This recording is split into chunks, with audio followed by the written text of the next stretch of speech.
Check presenter's laptop.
Sound check, commencing sound check. Presenter's laptop, sound check. Presenter's laptop, sound check. Sound check, presenter's laptop. Going back into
We are live.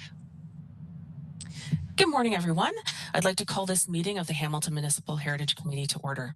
Members of the public are advised that our meetings are webcast live by the City of Hamilton and temporarily archived on the city's website. Before we start the meeting, is there any member who would rather speak, rather respond verbally to our votes and request to speak? I ask this question because there may be some members who are calling in today. If you could just identify yourselves.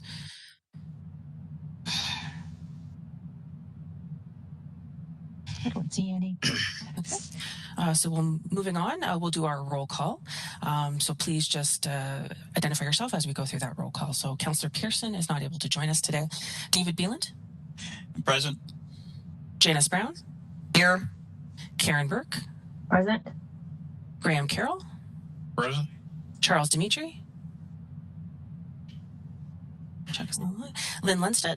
Here. Robin McKee? Here. Timothy Ritchie? Will Rosart. And before we get into our agenda, I'd like to do a welcome to our new co-op student in Heritage Planning, James Croft. Welcome, James. If you want to, would you like to introduce yourself to the committee? Yeah, hi. It's nice to meet everyone. I'm James. I'm the new co-op student working for the City of Hamilton as a cultural assistant cultural heritage planner, working with Chloe, Amber, and Stacy. And it's an 8-month position.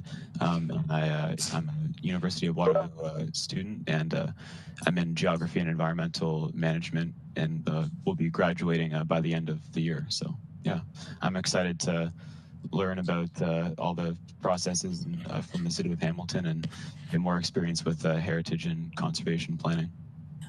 That's wonderful. Great. We're so glad to have you to join the team, and I'm sure Heritage Planning staff are going to work you very hard. There's lots of things to be done. So, so welcome. Sure, yeah.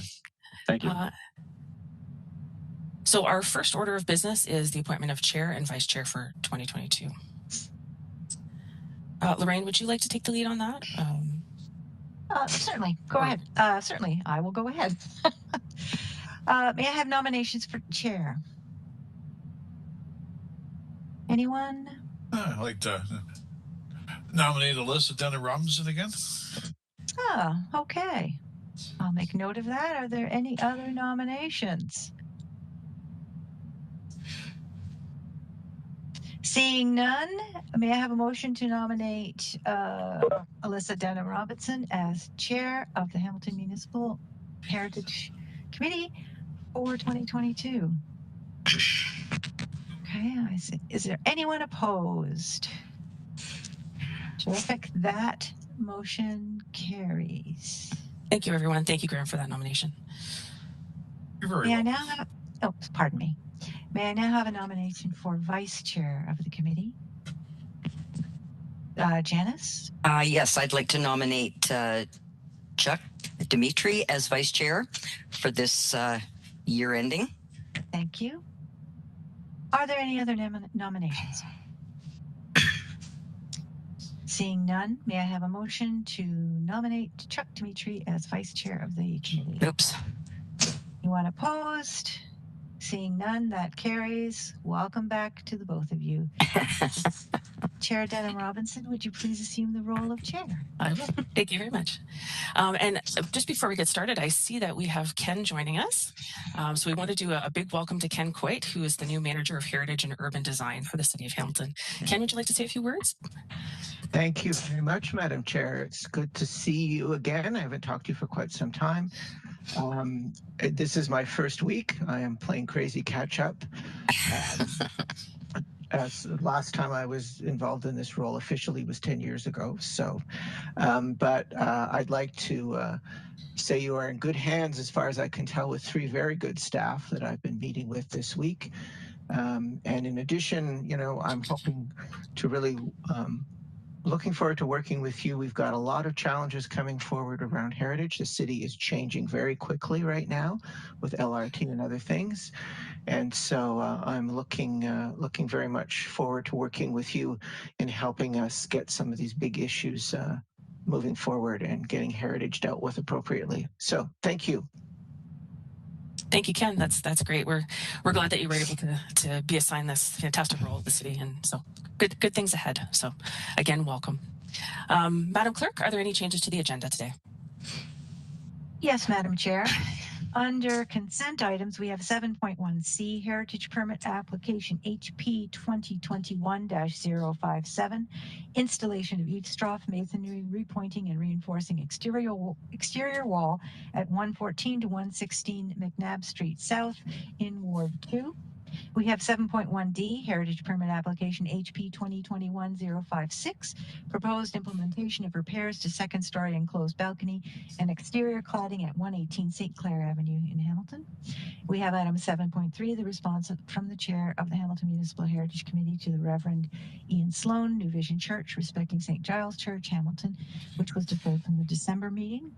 And under staff presentations, we have 8.1, Heritage Permit Application HP 2021-055 under Part 5 of the Ontario Heritage Act to permit new cladding, Indiana split veneer limestone, installed without a heritage permit along the front of the garage structure at 124 St. Clair Avenue, Hamilton, PED 22044 in Ward 3. Thank you, Madam Clerk. May I have a mover and a seconder on the motion to approve the agenda as amended? I see Janice and I see Robin. And as we go to vote, is there anyone opposed on the agenda? Seeing none, that item is carried. Are there any declarations of interest today? Seeing none, we'll move on to the approval of the minutes of our previous meeting. Item 4.1 is the minutes from December 14th, 2021, as amended by Council on January 19th, 2021. May I have a mover or have a motion to approve the minutes as amended by Council? Do we have a mover? I see And Janice, seconder? I see Robin. And as we move to vote, is there anyone opposed to the agenda as amended? All right, that item is carried. Under consent items, are there any questions about the delegated approvals before us under 7.1? We have 7.1A to D. Is there any discussion or any questions? If not, may I have a mover and a seconder to receive the items? I see David and I see Karen. And as we move to vote, is there anyone opposed? Seeing none, that item is carried. Item 7.2 is our Inventory and Research Working Group meeting notes from July 20th. Actually, Lorraine, should that be 2021? No. It is not. That is, in fact, what it is Okay, as it no problem. reads. Getting caught And up. my apologies to the Inventory and Research Working Group. Completely missed the minutes back in July of 2020. Janice was kind enough to resend them to me That's so fantastic. that we could get them on today's agenda to receive. See how organized we are? She could pull those out. Thank you, Lauren. And it was Chloe that asked me if we had ever sent them. And I went back to look at our former minutes from August, because that's when they would have been approved from the July meeting. And there was nothing there. So thank you, Chloe, for bringing that to my attention and on all the way to Lauren for her attention.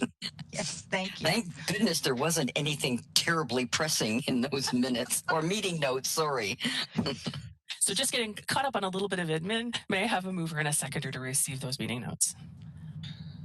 I see Graham and I see Lynn. As we move to vote, is there anyone opposed? Seeing none, that item is carried. For this next item, I will relinquish chair to Chuck. Thank you, Madam Chair. Next on the agenda for 7.3 is the response from the chair of the Hamilton Municipal Heritage Committee to the Reverend Sloan New Vision Church respecting St. Giles. So just as an update, the letter will be coming to our February meeting to allow time for the letter to be actually issued to the property owner, give them a chance to read that before it comes public. Thank you for the update. So I guess there's no motion required at this point until the next meeting, but I guess we can no specific motion about the letter, but there's a motion on the update itself. So may I have a mover and a seconder to receive the update on the New Vision Church? And I see Tim raising his hand and David seconding that. And if I may interrupt, Vice Chair Dimitri, we do to include into that motion the that we are deferring it to the February meeting. So we continue to defer it as until we've finished with the letter. Okay, thank you. So the motion's updated then to receive the update and to defer it until February. So I'll ask again, can I have a citizen member making the motion and seconding it? And I see Tim and David once again raising their hands. Is there anyone opposed to the motion to receive the update and defer until next month? I don't see any hands being raised, so the motion then passes. So I think I'm going to pass things back to the chair for the remainder of the meeting. That is correct. Thank you, Vice Chair Dimitri. Okay. Thank you so much, Chuck. We now move on to our staff presentations. So we have Chloe Richer, Cultural Heritage Planner, is here with a presentation and report on item 8.1. That's in regards to Heritage Permit Application HP 2021-055 under Part 5 of the Ontario Heritage Act to permit new cladding, Indiana split veneer limestone installed under a heritage permit along the front of the garage structure at 124 Sinclair Avenue in Hamilton. Welcome, Chloe. Good morning, Madam Chair and members of the Hamilton Municipal Heritage Committee. I'm Chloe Richer, Cultural Heritage Planner with Heritage and Urban Design. Thank you for your attention as I present to you regarding this heritage permit application.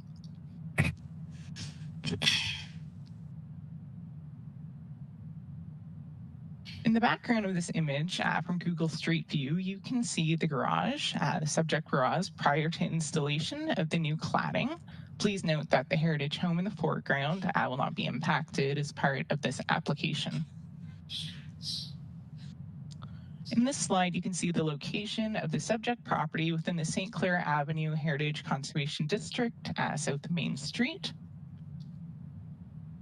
The scope of work of this heritage permit application is to retroactively permit the installation of new cladding, again, an Indiana split veneer limestone along the front of the garage structure. The reason for the work is that the garage was damaged by impact from a tree in October 2020. A building permit was applied for the roof repair specifically, but the scope of work did not include the replacement cladding, and the new cladding was installed without a heritage permit.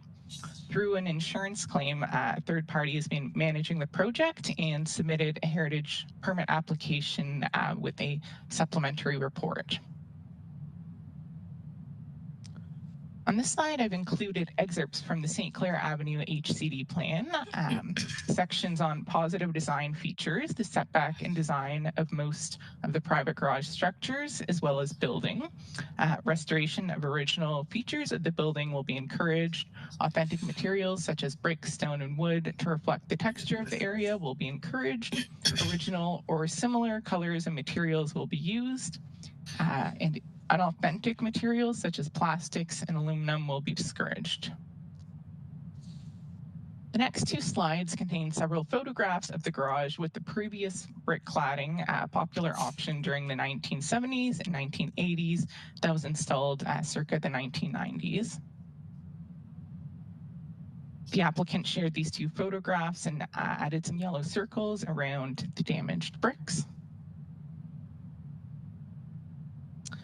And for the next two slides, I've included photos of the new stone veneer cladding that was installed, again, without heritage permit approval. Just another photo close-up of the cladding. And here's the site plan submitted within the supplementary report, noting the location of the garage at the rear of the property.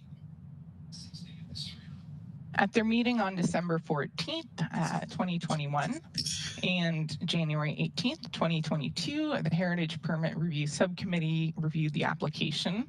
It was deferred in December to allow staff to meet with the homeowner and discuss the possibility of recladding the garage with a more compatible cladding material. The homeowner did not agree to such, and the subcommittee recommended that the application be denied due to the use of incompatible material. Staff are recommending that the application be approved due to the following considerations. Again, a third party has been overseeing the process with little involvement of the homeowner, and staff really see this as an opportunity for public education with the homeowner. The rear garage is not a significant built heritage resource, though it does contribute to the overall character of the property and the Heritage Conservation District. There are minimal displacement effects, as the brick cladding that was removed was again installed circa the 1990s.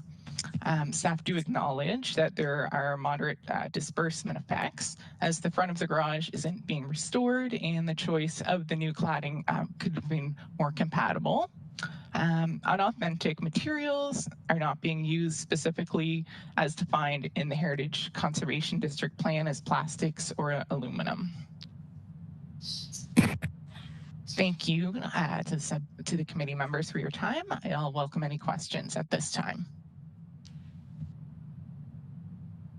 Thank you, Chloe. So if anyone has any questions for Chloe, if you'd like to raise your hand and we'll get a speakers list started.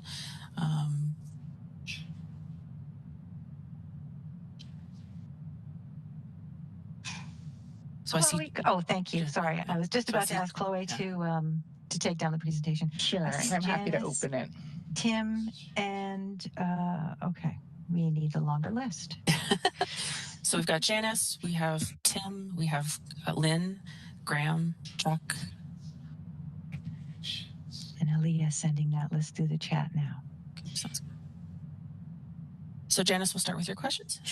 Yes, through the chair to Chloe.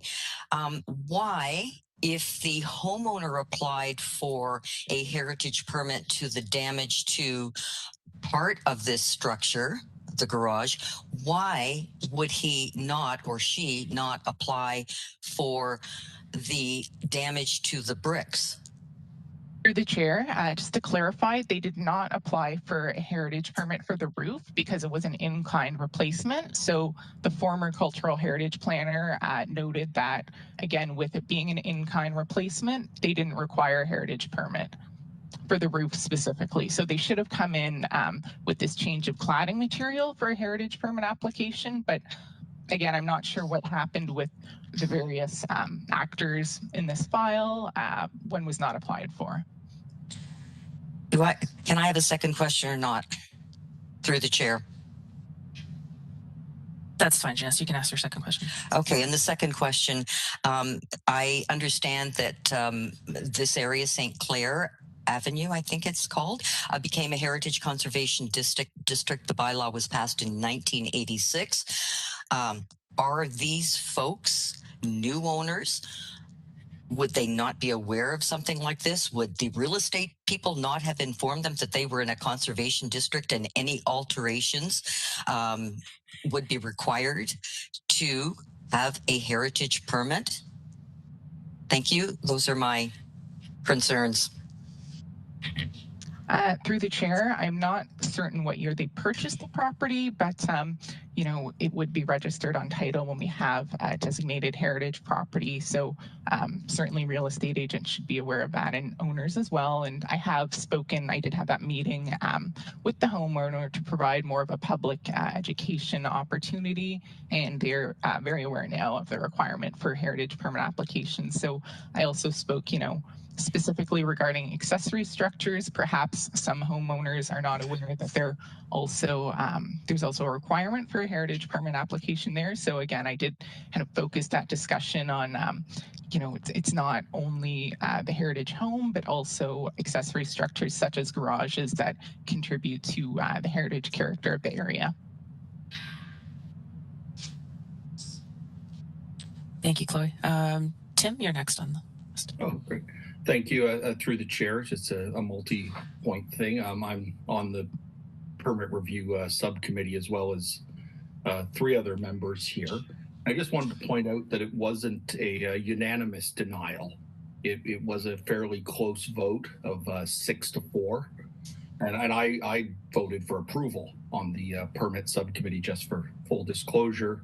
On this committee, I'm a little outnumbered with Chuck, Graham, and Karen. I believe Karen voted all for denial. But that's not unusual for me to be in the minority report. But yeah, I fully agree with Chloe's assessment for the approval of this. This wasn't like us, standing up to a big developer that was stuccoing through the entire district. So I mean, and this homeowner, it was an honest miscommunication. There was errors, just to follow up on Janice's point of them not getting proper information, of not needing one and then needing one. But I did want to just ask a question to our senior St. Clair District 1, David Beeland, if he knows of this property at all, and if he could shed some light on the sort of things that go on in the district with this limestone on garages, and whether or not it's been a backlash, because we've seen a lot of permits come up from this area, and I'm going to just guess that it's part of your tireless advocacy, David, for getting the education out there. So I'm just wondering if you had any comments or thoughts that you could share with the committee about this one, if that's appropriate. Thank you.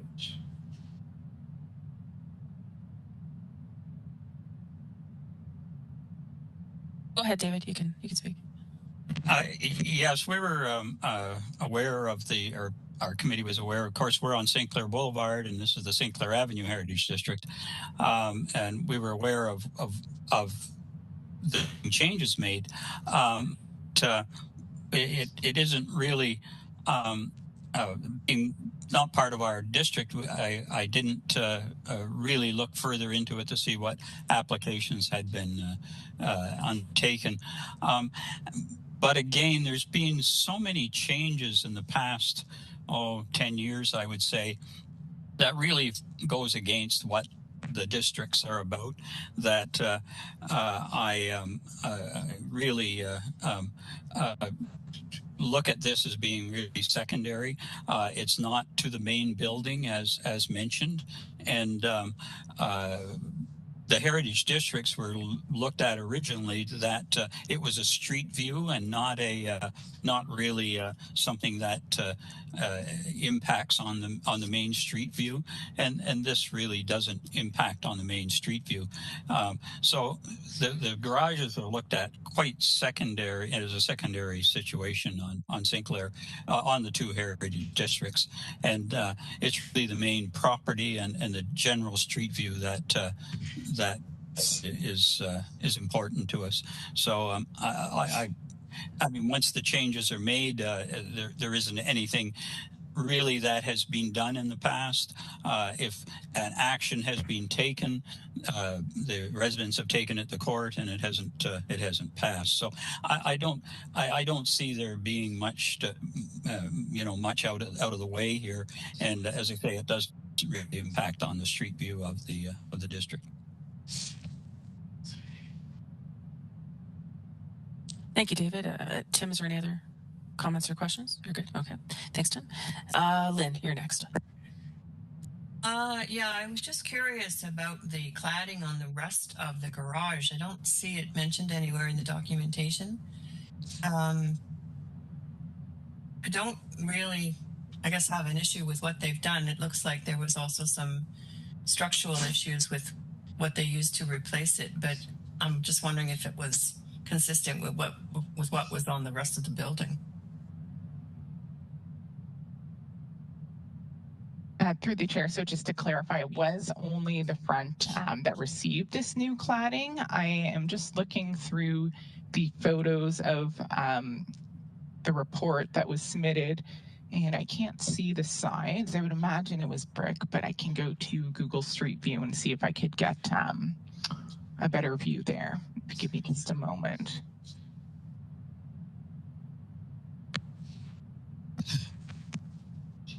Just while Chloe's looking that up, Lynn, did you have any other questions? No? So maybe we'll go to Graham, and we'll loop back to Lynn's question. Graham?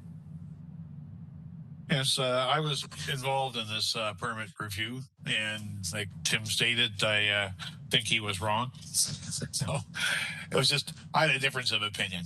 And the insurance company and the contractor acting for the homeowner knew originally they had to apply for a permit to do the work. Even though one was not required, they still knew they had to ask in the first place. And then for some reason, they chose not to do it when it came time for the brickwork. And I don't think that them making that oversight was accidental. I just think they didn't bother, because why should we bother? We didn't need it for the first one, so why do you need it for the second? I don't like rewarding bad behavior. The homeowner is ultimately responsible for all actions taken on his property on his behalf. Whether it's the insurance company, one of the two contractors involved, or three contractors involved in the repair, it doesn't matter. As a homeowner, tag, you're it.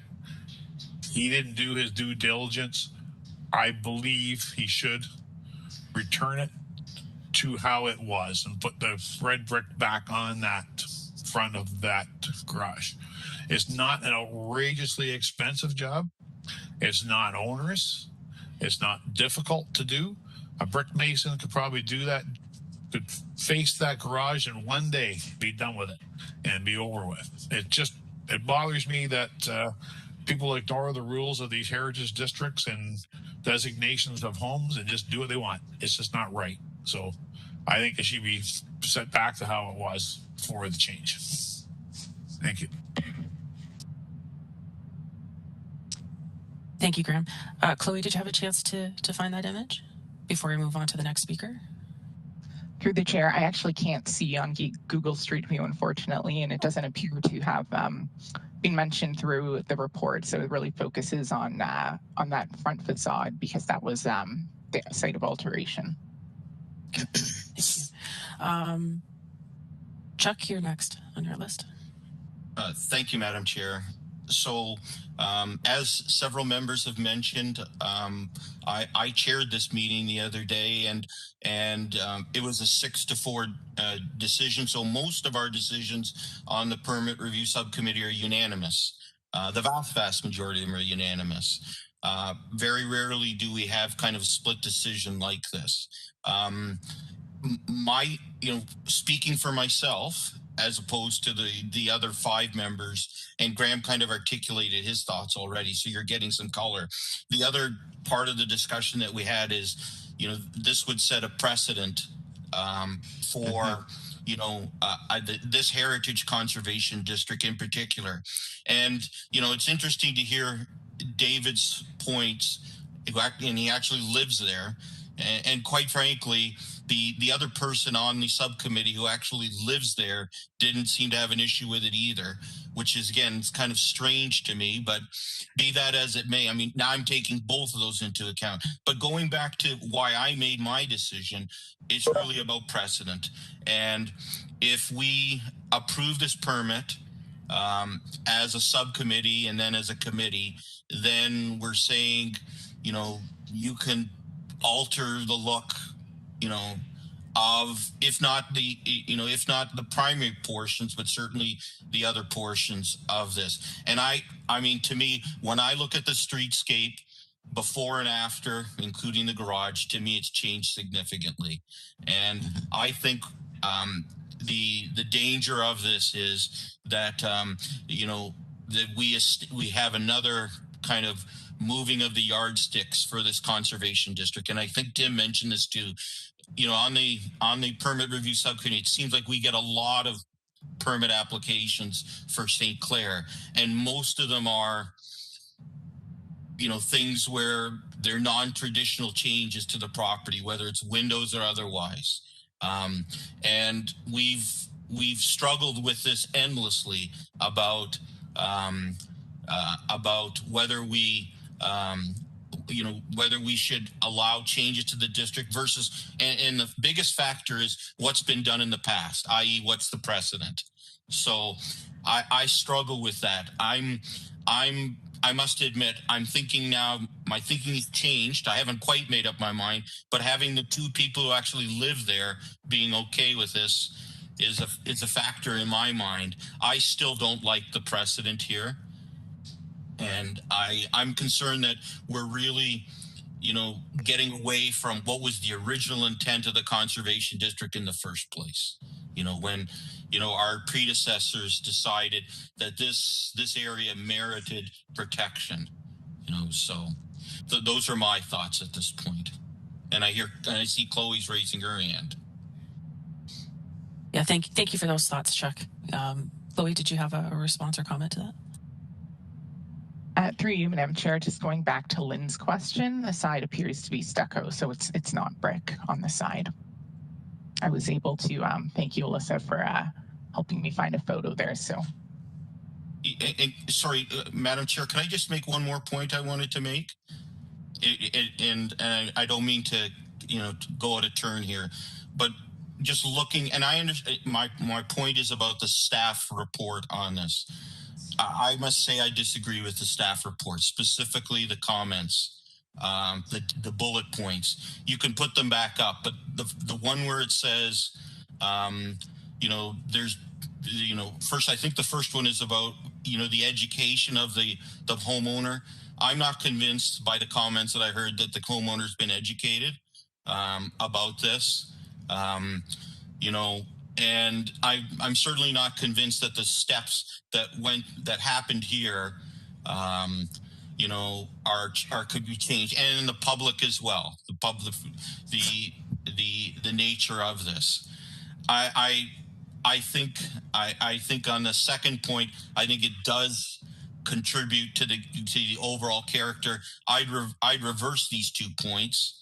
I think the displacement effects, even though the red brick cladding or red brown brick cladding to me is sympathetic to the main structure, and now that it's been displaced, it's not sympathetic anymore. So so I disagree with a number of the points here as well, based on what I heard the other day and what I'm hearing today. That's all I wanted to say. Thank you. Thank you, Chuck. Karen, you're next on the speakers list.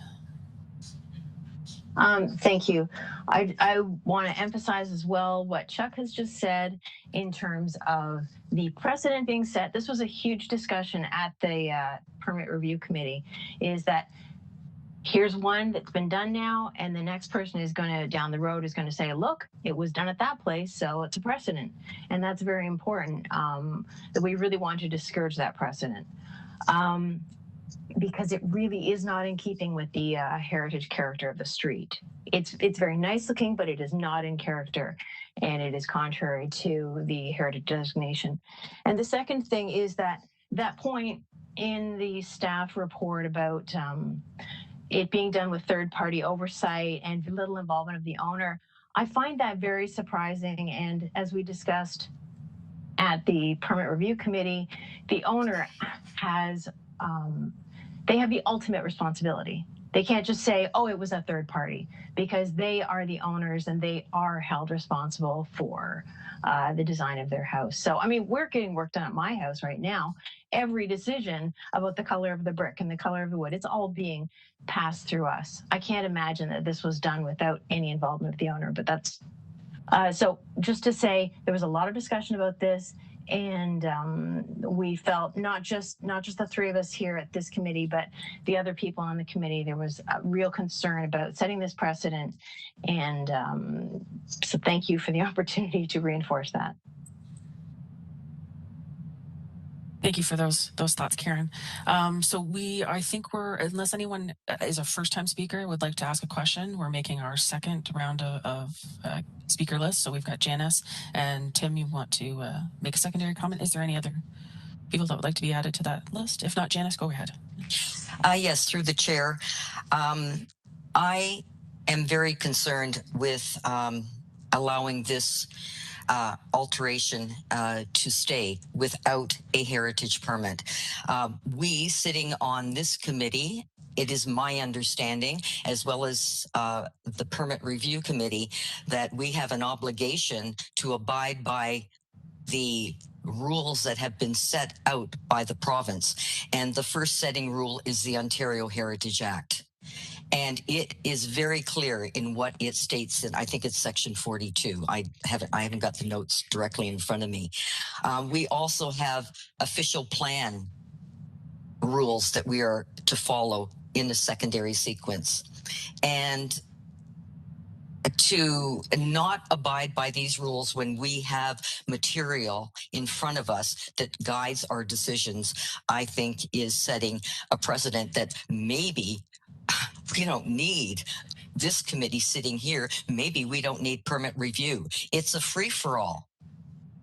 So I cannot support allowing this to continue. This is not, this is precedent setting. Thank you. Thank you, Janice. And Tim, you're next up. Yeah, I guess just want a quick follow-up question, not to rehash anything. All of our points been made, but my follow-up question is just, we heard this at permit review, and I've heard it here today, at least 4 of the other members, and I don't know who can answer this, whether it's staff or not, but the talk of precedent, I don't know if that's really something that is ever set with any decision that's made at any of these committee levels. Each individual one of these things that comes forward, I think, gets handled on its own. I don't think we'd ever say we let this garage go, so every garage goes, or, you know, we allowed them to put a patio on the house in Waterdown, you know, out the back, so everyone gets a patio. I don't think that's what it is. I think, and I mean, if the opinion is, you know, that this has to be, is wrong, I agree with that, but I don't think, if staff could comment on that, that precedent is ever set by one decision made at permit review or this committee. On each individual house, I think each individual case gets its own, you know, brand new, fresh start. I would just like I said, we read the things that Carol Priamo, her book is very good on what goes and doesn't go in theirs, but I didn't see anything about the committee thing setting precedent in law for all heritage things going forward. I just, if someone could answer whether we set a precedent by making every decision we make at the permit committee is now set in law as precedent. I don't think that was the case. I mean, if it was, staff would just report directly to council, and we wouldn't need these citizen committees to sit here. So just if that could be clarified for me, that's my only comments here. Chloe, did you want to address that? Yes, please. Through you, Madam Chair, I can confirm that staff do look at each application separately and, you know, the full submission materials and context of the application. So, you know, I certainly wouldn't say that from a staff perspective, if this does occur without denial by council, I wouldn't say that that is setting a precedent in our review process. Certainly, you know, if someone comes in with a similar application, we would again look at all the content of the application that was submitted.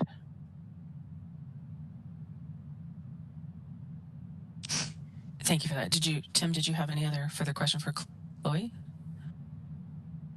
No, that cleared it up for me. I just was very concerned about, you know, I like, the point is, if something comes up in your opinion towards that, or your vote is correct, but I was just very concerned about the concept of precedent, of that, the talk of that. It's that we can't ever give someone a break because then everyone gets a break. I was really concerned about that sort of talk at both permit review and here, so I was hoping for clarity on that front as well. Thank you. So our next speakers up, I have Graham, Karen, and David on the list. So Graham. Yeah, this is in response to Tim's question. When it comes to judicial or quasi-judicial bodies, if a property owner is denied by the city a permit to do something and they go to a quasi-judicial body, they can bring up the precedent of their neighbor being given the break. Yep. And that's what we're talking about. I was involved in arbitration for many years in union stuff, and we always use other people's decisions in behalf to support That's what positions. And it's done all the time. So precedent is not necessarily what Chloe and the staff would give. It's what bodies above them would give on denials. And that's how we ended up with 35 stories in downtown Burlington when they're the limit of 12, right? The land tribunal says they allowed it over there, therefore it happens. So that's the precedent we're talking about. Thank you for that, Graham. And Karen, you're next. Thank you. I have nothing to add to what Graham has just said. and then David. Go ahead, David. Yes. A number of years ago, I got a heritage permit to extend my garage 4 feet toward the street. I also had to go to the Committee of Adjustments to have an adjustment made. And so I think each case does have to be taken into consideration. In my case, it was, I maintained the roof line, I maintained the front materials, but I did extend the garage, and the door had to be widened to accommodate the extension. So each change, especially to auxiliary buildings, has to be taken into consideration separately, I think, to accommodate what is happening today. And we're probably be looking at more of this as more electric vehicles come along. We're going to have services into these garages. So we're going to be looking at some changes here. And I think really each individual situation has to be looked at. And as I say, in my case, it worked out, and again, it's not really noticeable from the street, as I have said. So I staff that each individual case has to be taken into consideration. Thank you. Thank you for that, David. If there's no other questions, we'll move to receive the presentation. Is there any other questions for Chloe? If not, may I have a mover and a seconder to receive the presentation? I see Robin and I see Tim. And as we vote to receive the presentation, is there anyone opposed? Seeing none, that item is carried. Thank you very much, Chloe, for that. And we'll now move on to the report. So are there any questions in regards to the report specifically?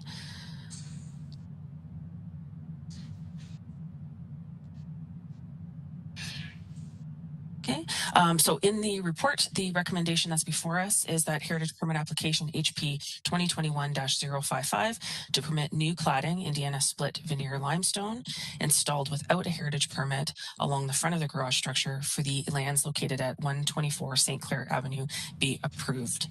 So this is the recommendation that is within the report. So do we have a mover and a seconder to approve the report? I see Tim and I see David. And as we now vote, is there anyone opposed? Please give me a moment while I record the names.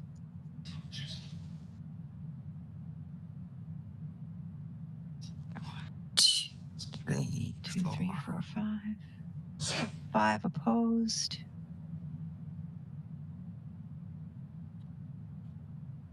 Alyssa, your hand is halfway. Oh, opposed. All right. That's all right. Okay, so we have Janice, Graham, Karen, Lynn, Robin, and Alyssa Denham Robinson as opposed. Chuck Dimitri, David Bland, and Tim Ritchie for the approval. Therefore, it does not carry. Okay. So thank you, everyone, for that discussion. We now move on to our public hearings and delegations. So we have before us on 9.1 is Paula Kilburn, the Advisory Committee for Persons with Disabilities, respecting the integration of accessibility in heritage properties.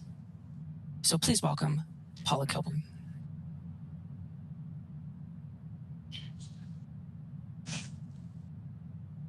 Hi, Paula, if you'd like to turn on your camera.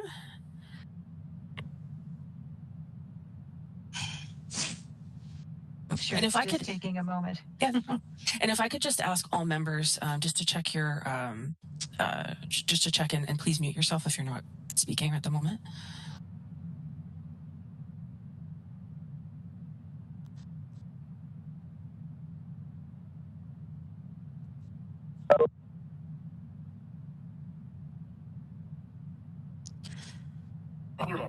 Hi, Paula.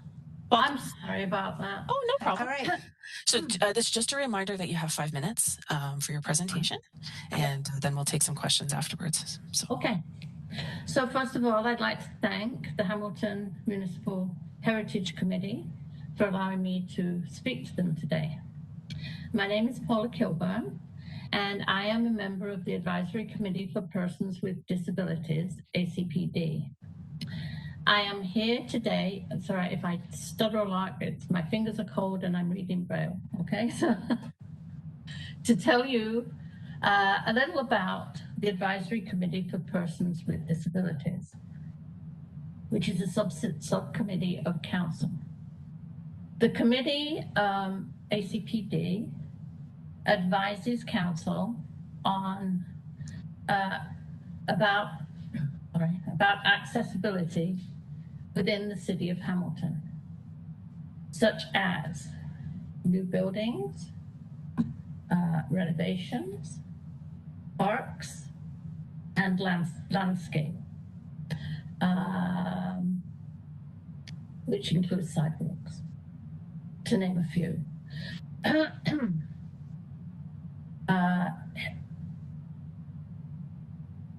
ACPD is concerned about historical places as they are not accessible to persons with disabilities. Our mandate is to make most places accessible. I know as a heritage building or park, it is not always possible. But what we would like to do is assist in making these places more accessible without destroying the heritage of the place.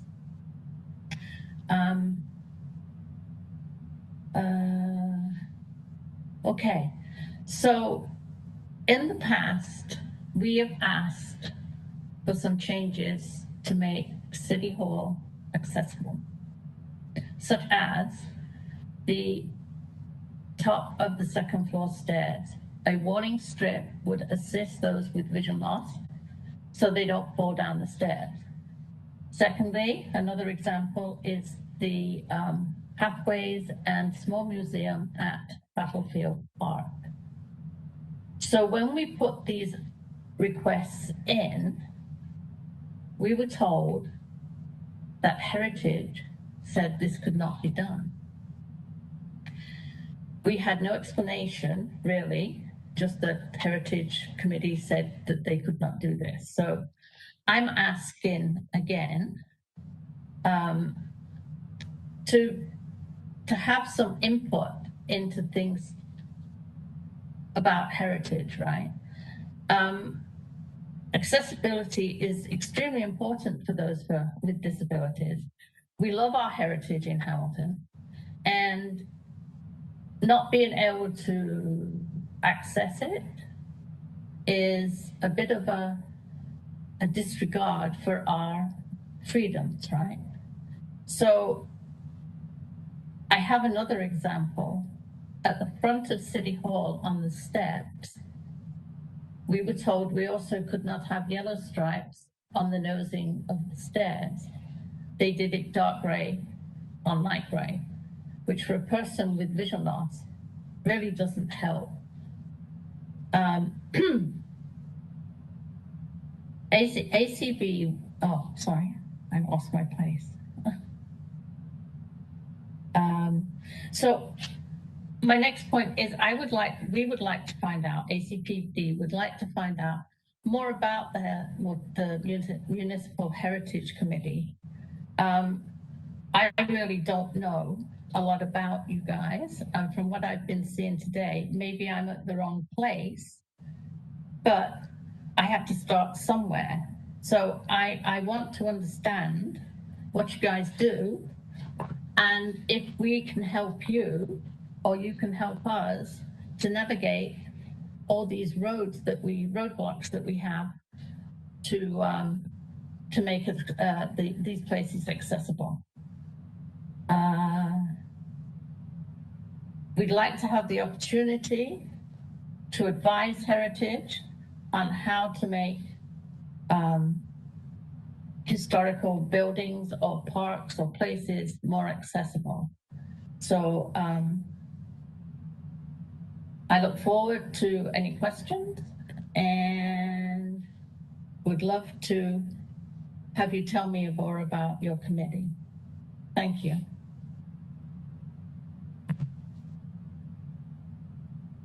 Thank you so much, Paula, for that presentation and your comments. And I know it has been often a challenge on how to sort of integrate building code issues, heritage permit issues, accessibility issues, and so definitely is an area that we need some discussion on.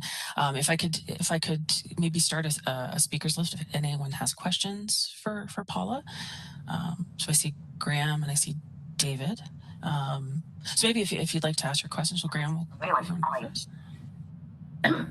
Yes, thank you for coming. Really appreciate it and learning about what we have to do to make things more accessible would be nice to find out.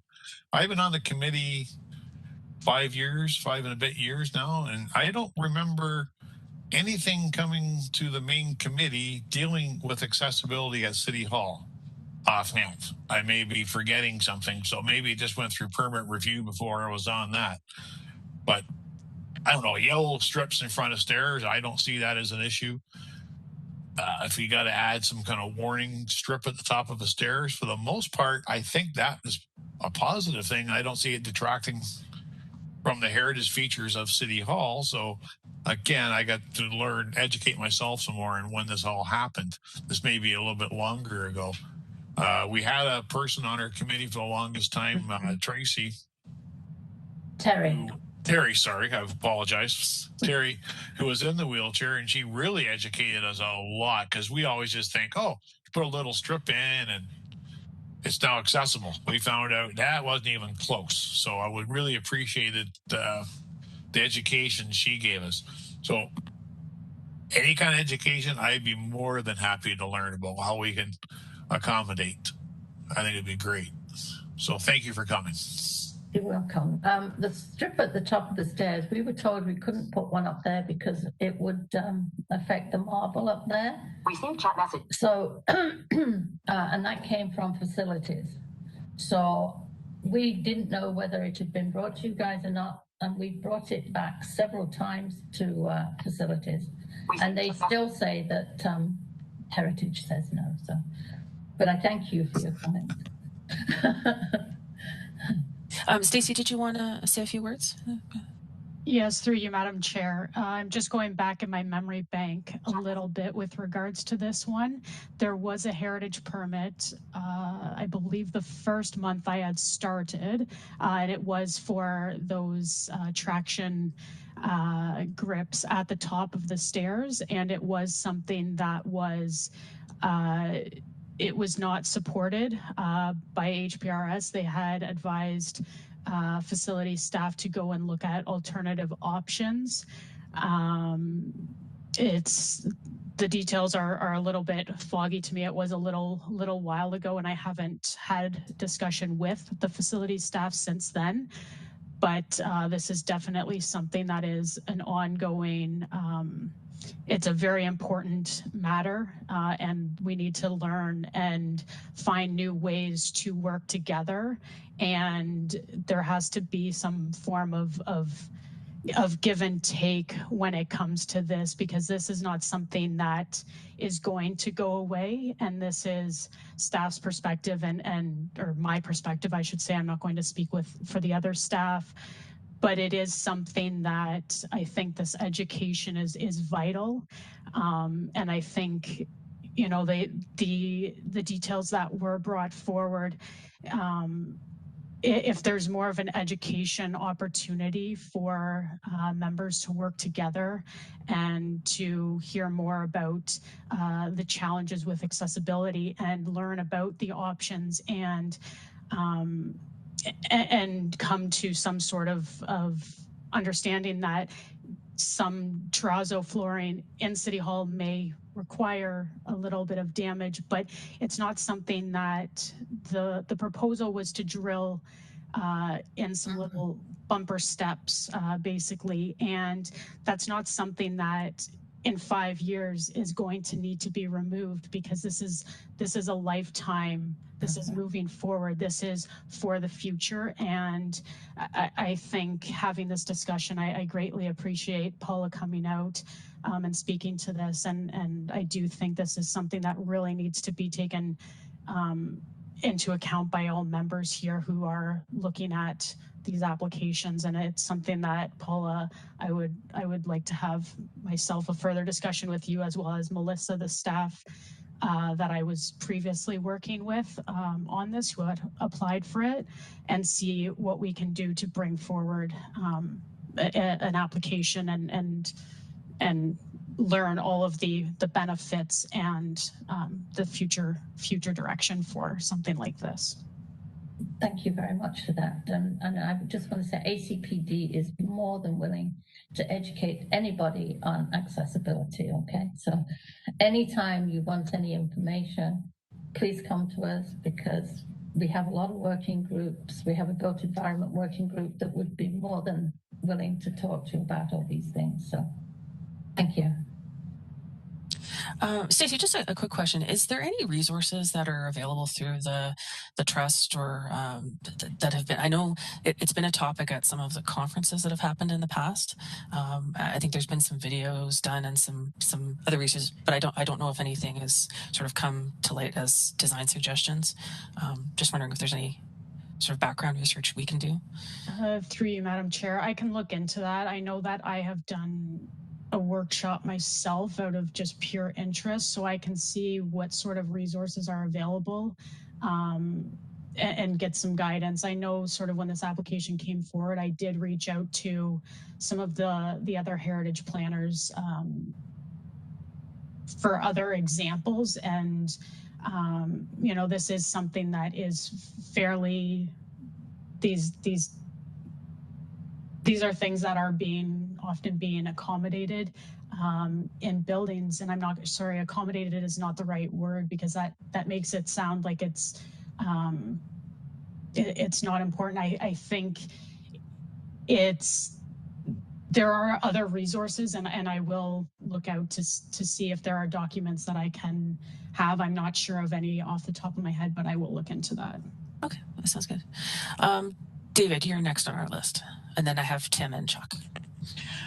Yes, this is don't believe a question that Paula could answer, but possibly staff might have some information on it. It seems to me that the province has given a notice that within a certain length of time, I seem to have 3 years in my mind, but it might be a different time, that all meeting and commercial spaces must be accessible. And does staff would have some information on that? Because this, if this is the case, it will certainly affect the heritage buildings, and it is a concern to a number of organizations that use second floor space presently for meetings and without an elevator, so or accessibility. Is there any information on that timeline of accessibility? Thank you. It's 2025. It's supposed to be accessible under the AODA by 2025, or 2025, I should say.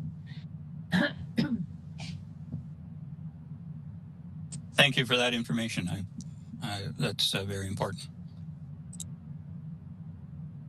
Stacey, did you have anything further to add to that? Or?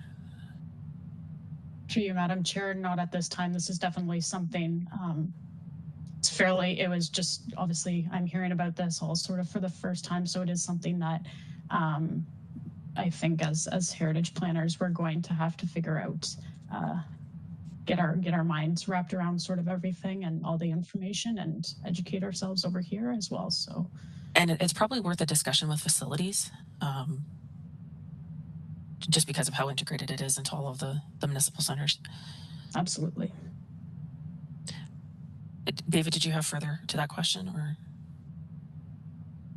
Yes, I think it would be very good if we could get some basic direction from staff at some point in time on this. I remember there being a presentation of some kind on it, but this is going to really affect heritage buildings and the use of heritage buildings. So I think we have to look into it at this level. Thank you.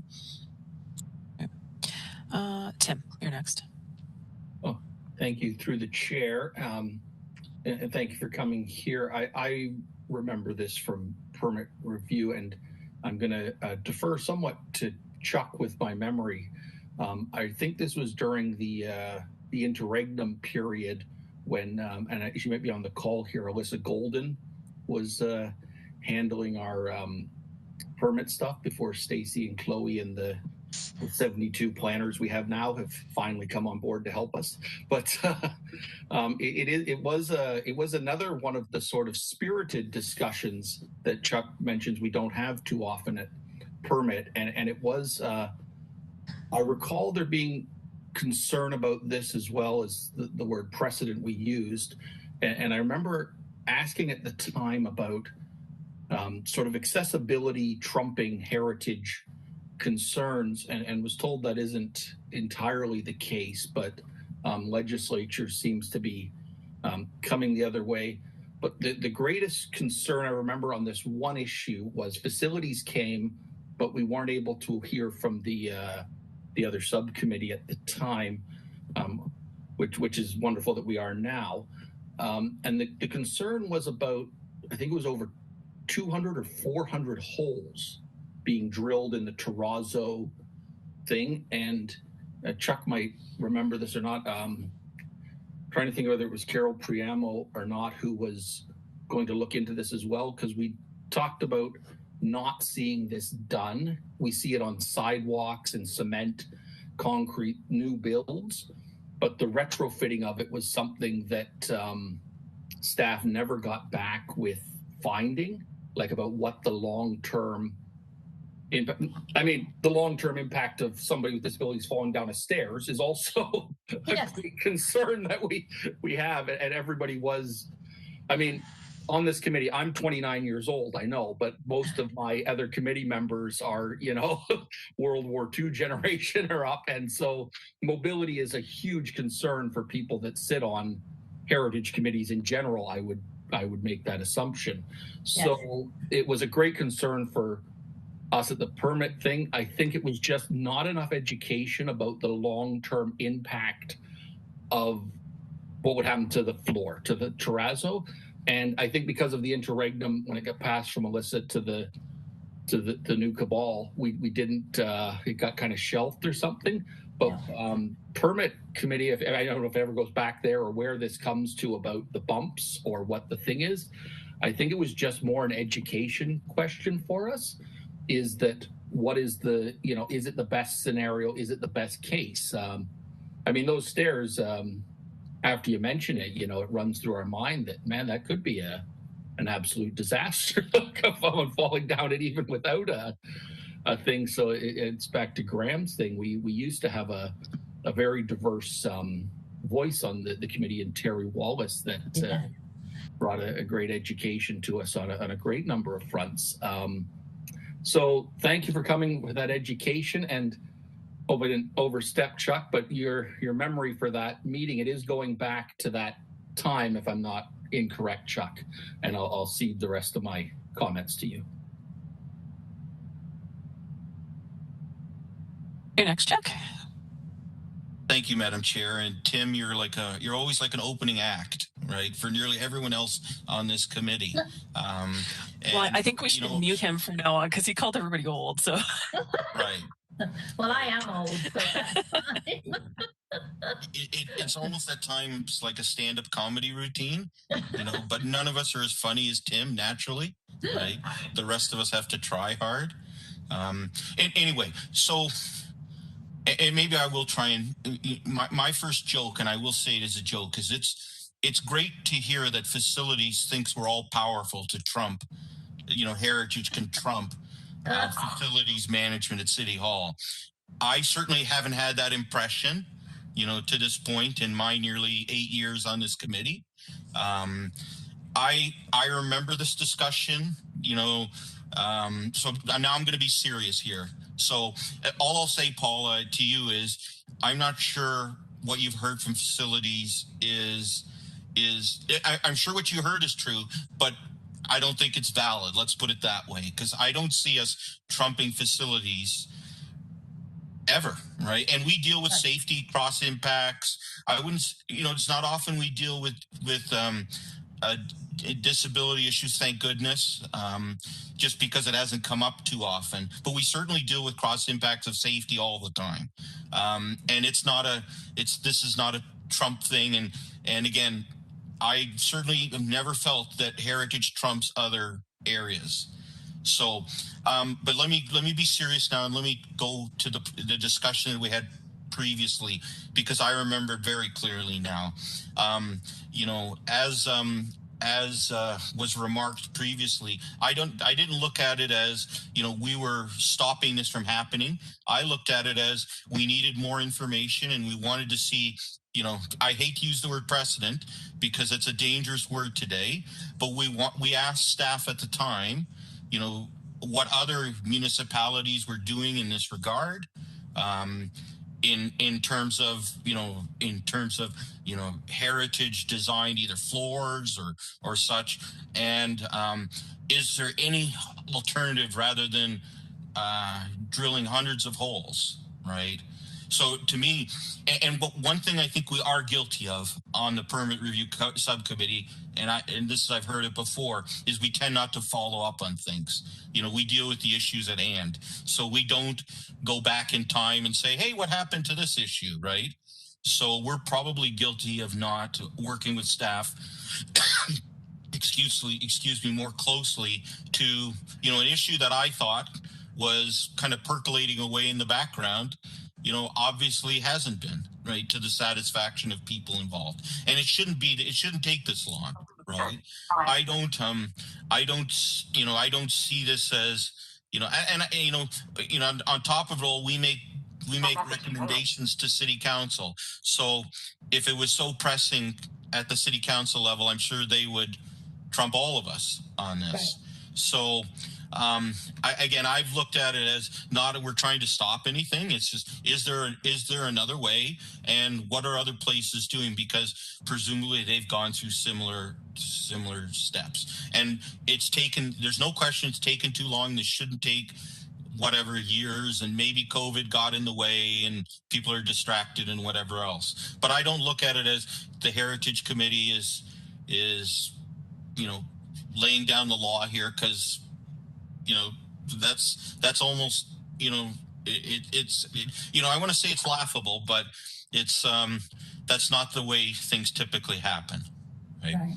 We if anything, we look at other areas like safety and accommodations for disability as really legs on the same stool as heritage. So I don't see this as being an issue, and to me it's just this is just an example of things have fallen through the cracks, and we needed to follow up along with staff. Nice. So it's been 7 years. Yeah, fair enough. I don't think it's been 7 years since the Heritage Permit Review Subcommittee last saw it. It's probably on the order of a year or so, maybe a bit less. But I could be wrong I think on that. Brought it back, yes, then, but it started 7 years ago. So, right. And I mean, just City Hall is not the only place, right? So, I mean, you have heritage places all over the place, right? I mean, I don't know whether you deal with Dundas Castle and Whitehorn and that. I mean, they're not accessible at all. So, even the Steam Museum isn't accessible. So, there's lots that are not. And as I say, we'd love to educate you on how to make them somewhat accessible, because I know we can't do it all. So, but thank you.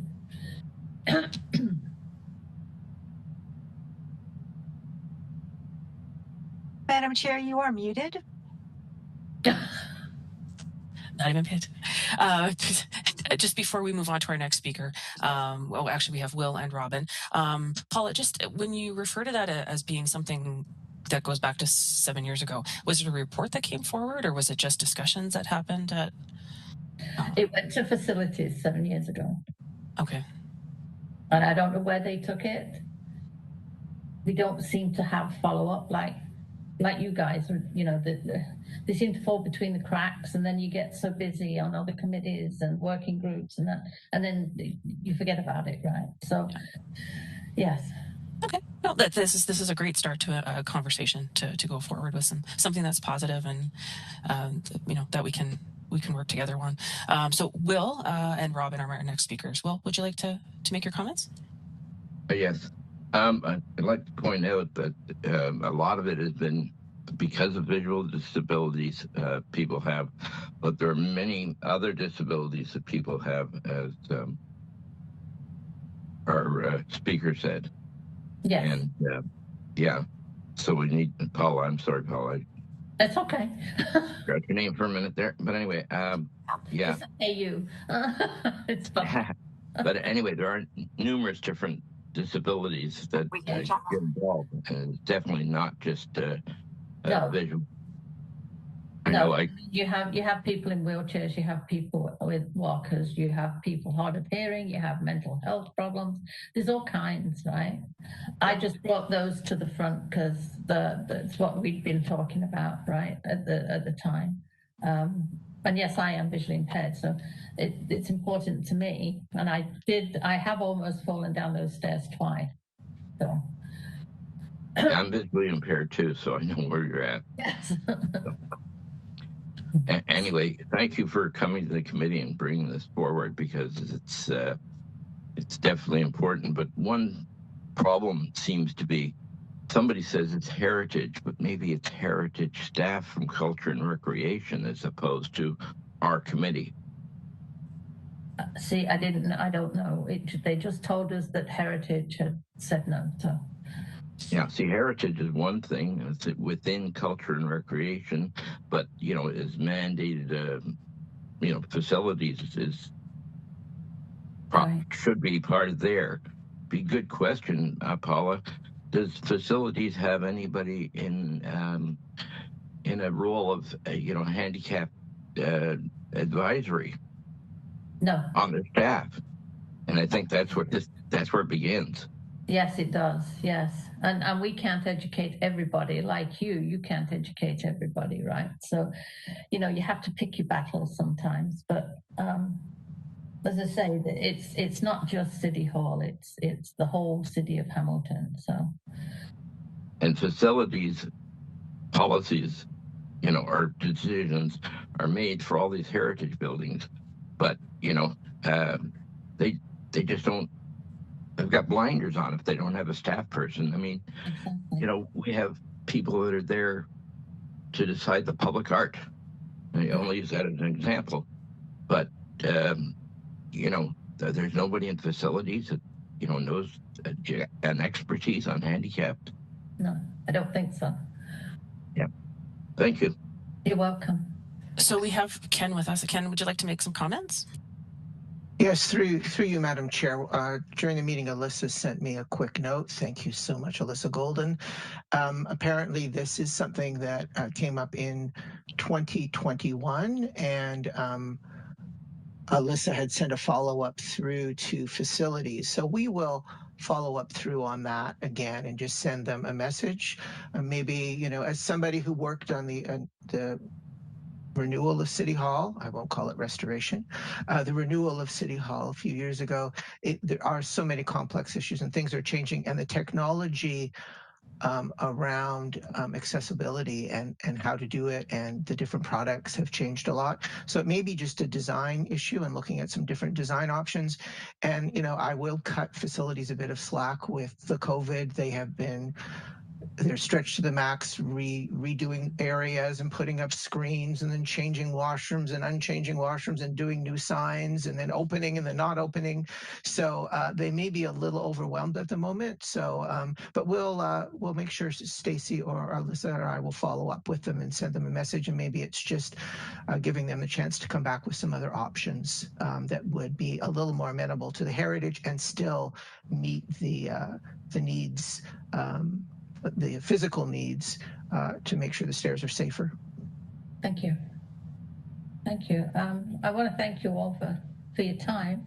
And, you know, I don't want this to be the end. I want this to be the beginning of a conversation that we can keep going with. Okay. So thank you. Definitely. Stacey, you just had your hand up there for a moment. Was there anything further you wanted to say, or was it just to? So just following up with a couple of our speakers, Robin, you wanted to speak, and Graham wanted a second comment. Go ahead, Robin. I would like to know what the process is for these kind of requests. Does it come from a subcommittee to facility? Because we obviously got a permit review from someone or an application. So it went to permit review from somebody from City Hall, because that's the owner of the property. So it would have come from facilities. And the request would have come from ACPD. Okay. Now, there's a situation where how do you make that to the owner of the property? Do you take that directly to them, or do you take it to the City Hall and they make the connection? Yeah, we do a motion. Yes. Which goes to GIC, which goes to council, and they send it to staff. Okay. So what's happened here is City Hall, which is our prime access for the community when it's open after COVID.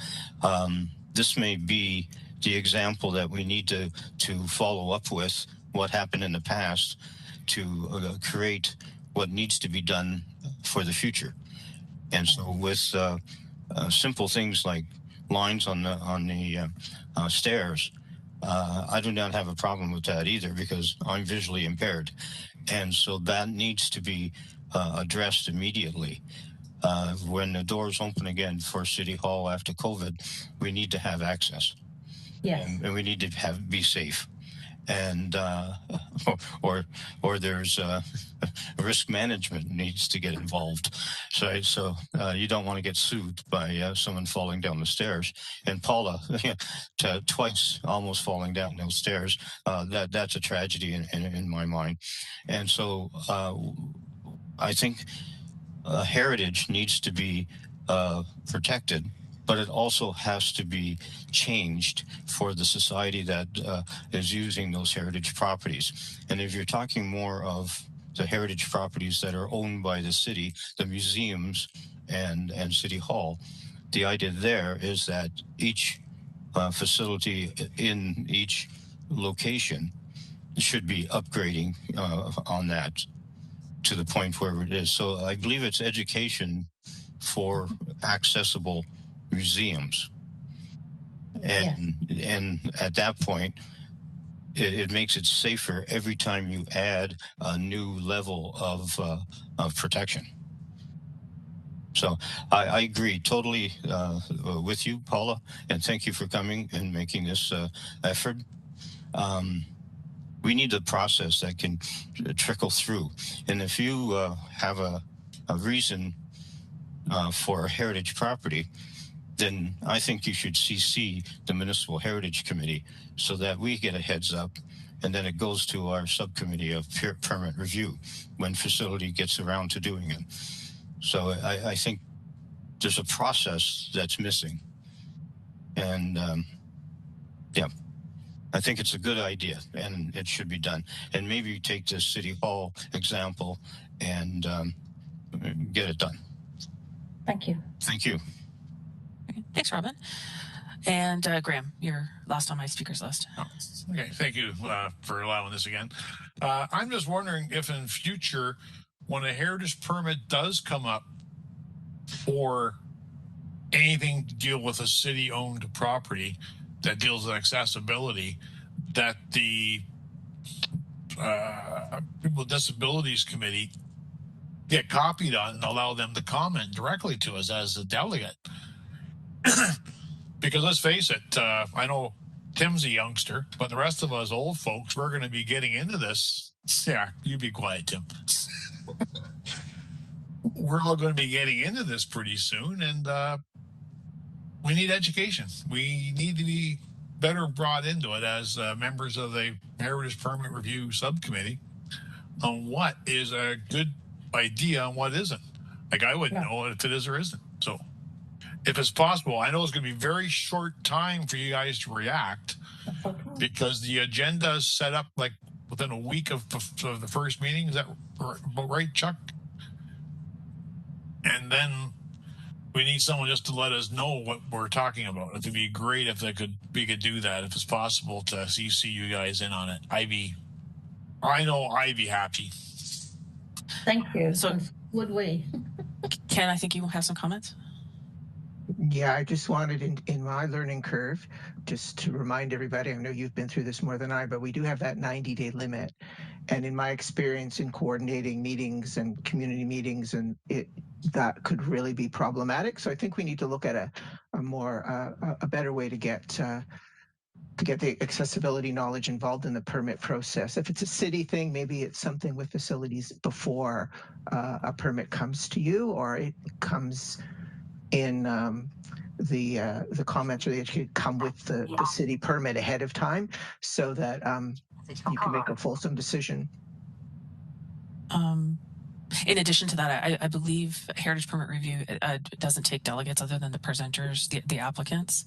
So that would be part of the process that we'd have to do something different than have a delegate at the permit review.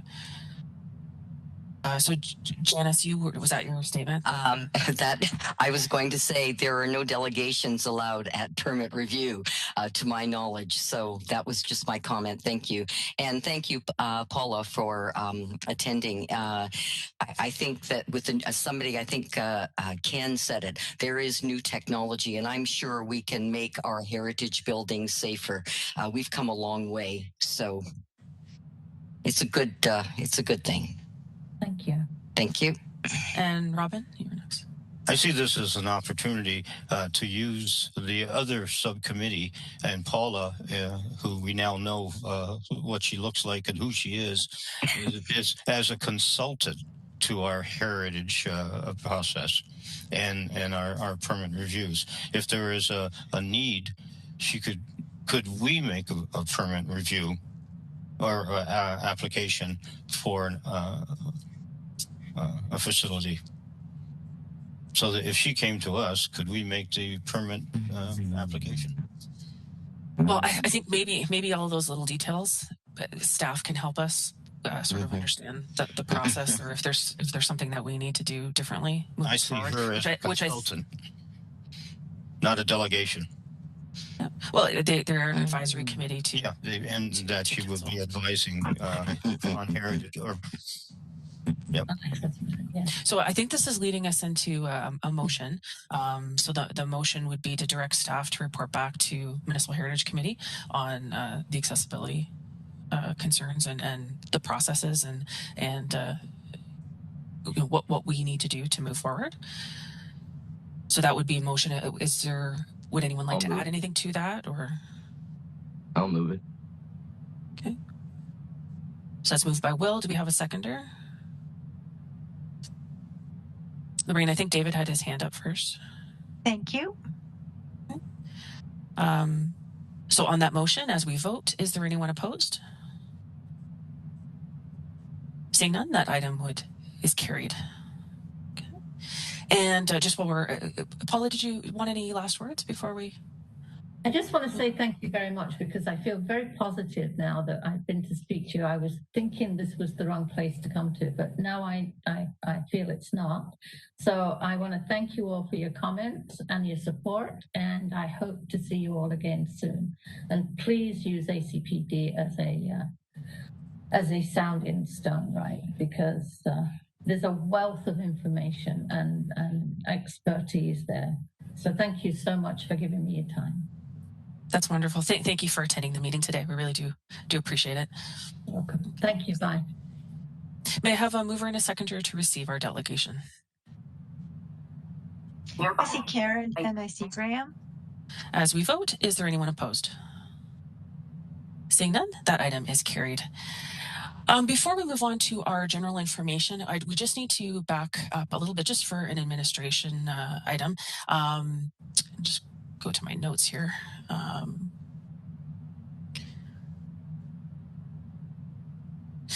In regards to our last item, for the heritage permit that we did not agree with staff, we just need to put forward the motion that after the delegation that the Municipal Heritage Committee refuses the heritage permit application for HP 2021-055. So if I could have a mover and a seconder just to officially put that motion forward.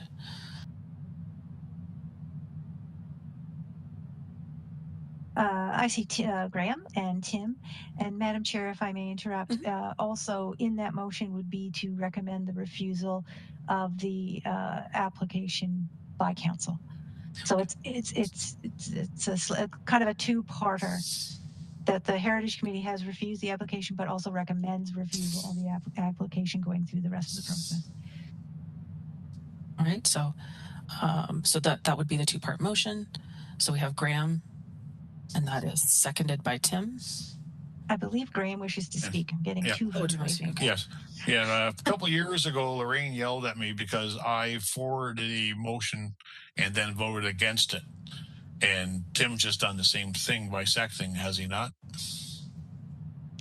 Seconder doesn't carry the same weight, but if you wish to have another seconder. I just wanted to make sure we didn't get in that same thing where you start yelling at people like you did last time. It really hurt my feelings. You're still important, Tim. It's okay. Thanks for saying that during a live meeting. And Lauren has never yelled at me. Is always very kind. No, she actually brought it up properly. I got to say, I just didn't realize that at the time that I couldn't bring a motion forward and vote against it. I thought, Graham, you were going to yell at me for voting one way at permit review and the opposite way in the Municipal Heritage Committee. Some of us follow the rules here, Graham, you know. So we have our mover and our seconder. And as we move to vote, is there anyone opposed with that recommendation? Seeing none, that item is carried. Okay. Thank you, Madam Chair. You're welcome.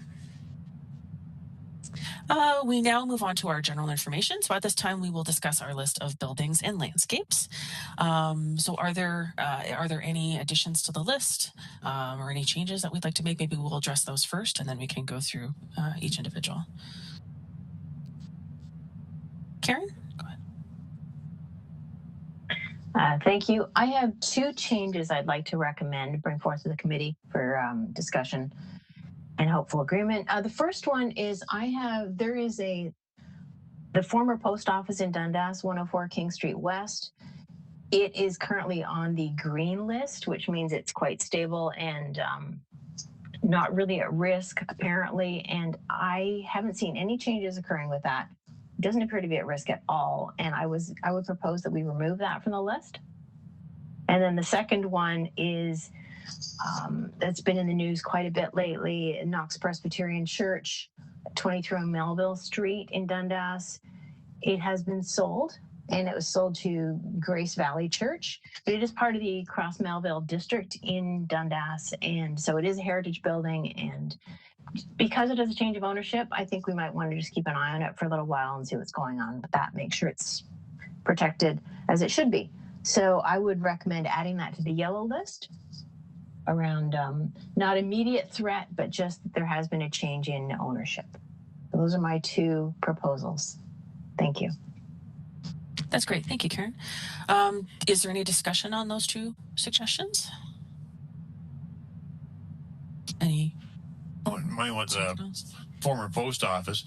I think I was put on the list because it's been kind of a held in abatement designation that we've kind of approved it, but it hasn't gone anywhere since we discussed the designation. So I think that's why it was on the list, and maybe we should just leave it there because of that. I mean, it's not like it's a lot of work. I just wasn't sure if we wanted to just keep extending our list and never removing anything. I'm fine. I'm fine to keep monitoring it. Can staff maybe for the next meeting, maybe we can get an update on the designation? Or Chloe, if you're ready to go ahead, Chloe. Thank you. Through you, Madam Chair. The Dundas Post Office is on staff's designation work plan, it had been discussed at the Hamilton Municipal Heritage Committee in 2018, I believe was the year, but the owner had requested that be deferred at the time. I believe they were doing some repairs on the property, so I can certainly look into providing more of an update at the next meeting.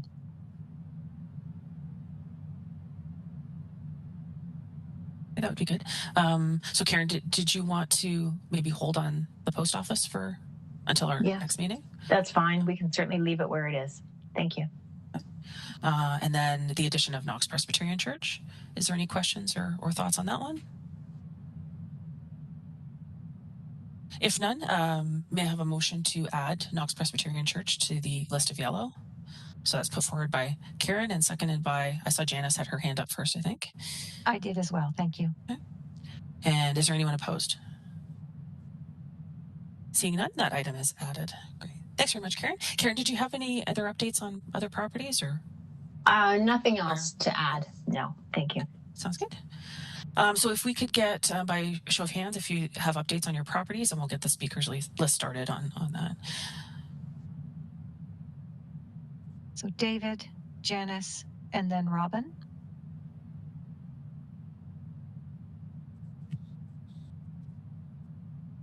Sounds good. Okay. So, and actually just before, Lorraine, Tim had sent me a message. He was having some connection issues. Yes. So he had to leave the meeting. Thank you. Okay. So we'll start with David. Yes. Just a couple of points. It seems that a developer has been selected for Delta School. Probably not someone we would have all chosen.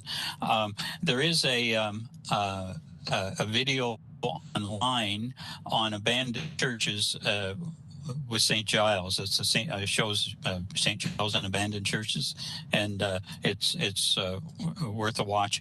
Just a piece of information. This isn't a designated building at all, but on the corner of the southeast corner of Ottawa Street, the building there is being completely renovated and repurposed, and an exceptional amount of work is being done on a complete new roof structure, complete redesign of the building. But they've used they've cleaned the brick, and they look like they're going to maintain the original integrity of the structure. So it looks very promising. That the developer there also owns the building right behind it, which faces on Cannon Street, which is a 4-story walk-up building, and they're doing the same there. They're doing a lot of good work on it. So a good example of a repurpose.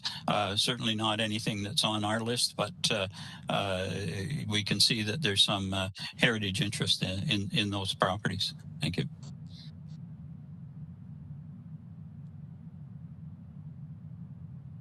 Thank you for those updates, David. We've got Janice next.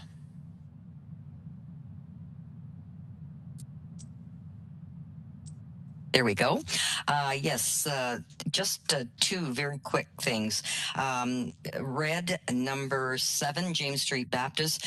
The permit lapsed last year. I'm not exactly sure of the date, and I just wonder if staff has any knowledge of that permit being renewed. The developer, Hugh Developments Investments Canada, said he was going to renew it. So is there anybody that can advise on that? If not, I can leave it with you, and maybe we can look at that next week or next meeting, or I can follow up. And lastly, I can tell you Television City, Shannon Mackay came to our Duran Neighborhood Association meeting this past Tuesday, and they have applied for a new permit, and that was November the 5th, 2021. This permit is good for 15 months. However, there are several outstanding site plan approvals that have to be met before the building permit can be be issued. And one thing I did learn that is every time a permit lapses and it has to be renewed, the charges increase to the developer. So that's interesting to note. Thank you. That's it for me. Thank you, Janice. And we've got Amber to respond. Yeah, through the chair. Thank you, Janice. For 98 James Street South, correct, the former James Street Baptist Church, we haven't had a renewal of the heritage permit, a request for that as of yet. I was in contact with the owner to get more information about those artifacts and features that were stored in the basement and in different places in the remaining portion. And he has informed me that he is sending someone in to do that assessment, but it hasn't been done yet. And once I get an update, I'll be sure to inform the members of that. But for the heritage permit, we currently don't have an extension request. Thank you. Thank you, Amber. Thank you, Janice. We now have Robin. Thank you, Chair. Just the bottom of the first list, 23, and I want to thank for changing. We dropped two items and moved two items around last meeting, and so this is the first time that the Beach Lighthouse has been on the watch list there. So the update there is that the announcement from the feds is going to be January 28th at 9:30 a.m. and that is with PW and the Department of Fisheries. Both ministers will be on that conference call, and that invitation is coming out in probably next week. And the Municipal Heritage Committee is on that list to have that invitation to be on that announcement. And the announcement is that the property is going to be transferred to HOPA, which is the Hamilton Harbor Commission.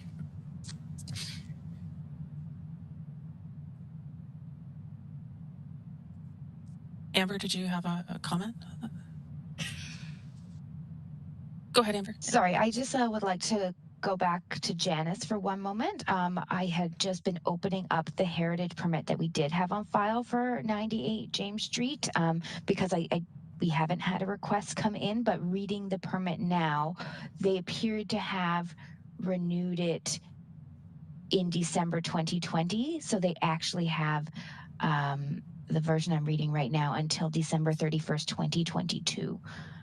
Oh, that's good to know. Yes, so they actually do have a valid heritage permit.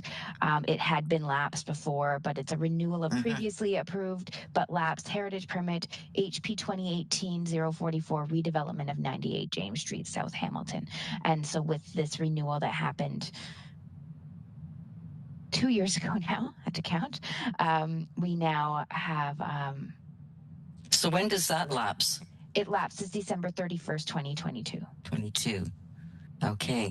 Could you send me that information? Is that possible? Thank you very much. Yes, I'll send that to you. Thank you. Thanks, Amber. Sorry about that, Robin. Just going back to the lighthouse, the information in regards to the invitation, has that been forwarded to anyone? The Harbor Commission will be sending that out to all heritage people that would be interested in this project. Okay.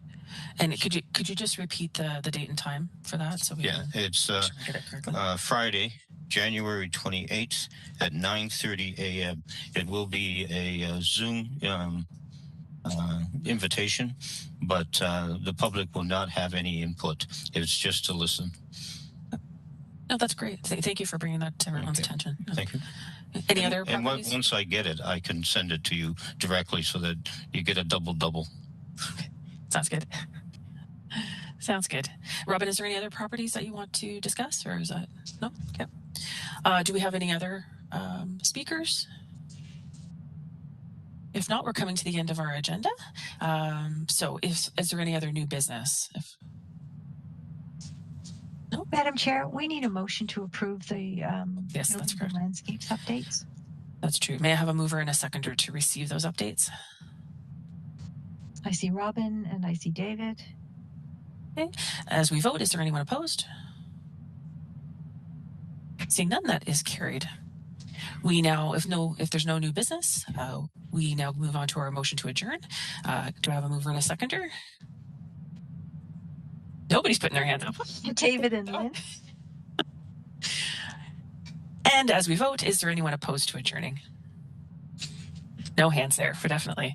So our next meeting is tentatively scheduled for February 25th at 9:30. And Lorraine will send out all the appropriate information. Yes, I will. That's great. All right. Well, thank you, everyone. That was a great meeting. I really appreciate everybody's help and the discussion, and we will see you next month. Okay, thank you.